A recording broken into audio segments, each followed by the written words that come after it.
Brilliance Audio presents Seth Speaks, The Eternal Validity of the Soul by Jane Roberts, with notes and cover art by Robert F. Butts.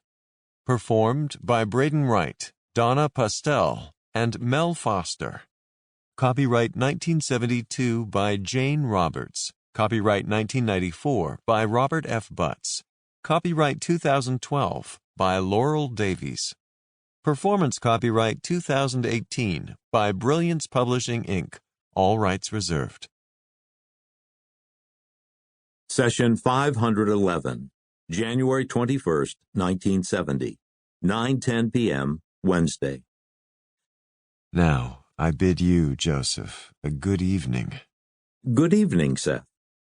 Our friend Rupert does indeed have stage fright, and to some extent this is understandable, so I bear with him.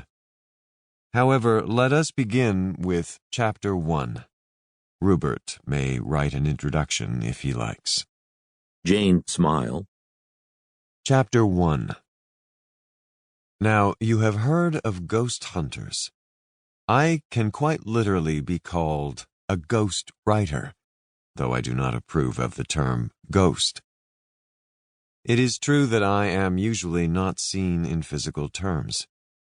I do not like the word spirit either, and yet if your definition of that word implies the idea of a personality without a physical body, then I would have to agree that the description fits me. I address an unseen audience.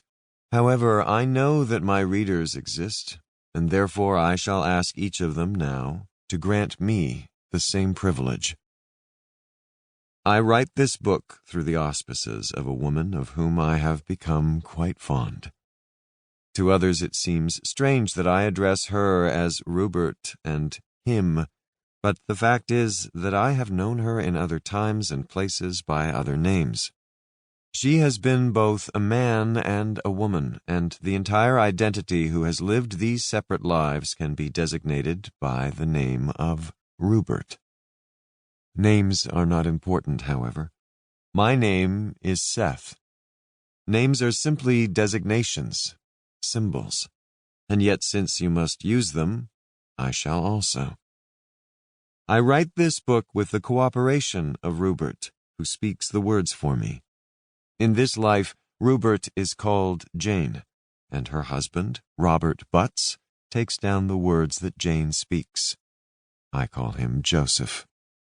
My readers may suppose that they are physical creatures bound within physical bodies, imprisoned within bone, flesh, and skin. If you believe that your existence is dependent upon this corporeal image, then you feel in danger of extinction. For no physical form lasts, and no body, however beautiful in youth, retains the same vigor and enchantment in old age. If you identify with your own youth, or beauty, or intellect, or accomplishments, then there is the constant gnawing knowledge that these attributes can and will vanish. I am writing this book to assure you that this is not the case. Basically, you are no more of a physical being than I am, and I have donned and discarded more bodies than I care to tell. Personalities who do not exist do not write books. I am quite independent of a physical image, and so are you. Consciousness creates form. It is not the other way around.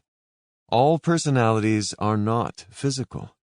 It is only because you are so busily concerned with daily matters that you do not realize that there is a portion of you who knows that its own powers are far superior to those shown by the ordinary self.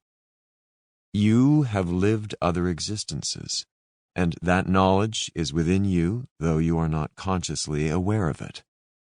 I hope that this book will serve to release the deeply intuitive self within each of my readers, and to bring to the foreground of consciousness whatever particular insights will serve you most.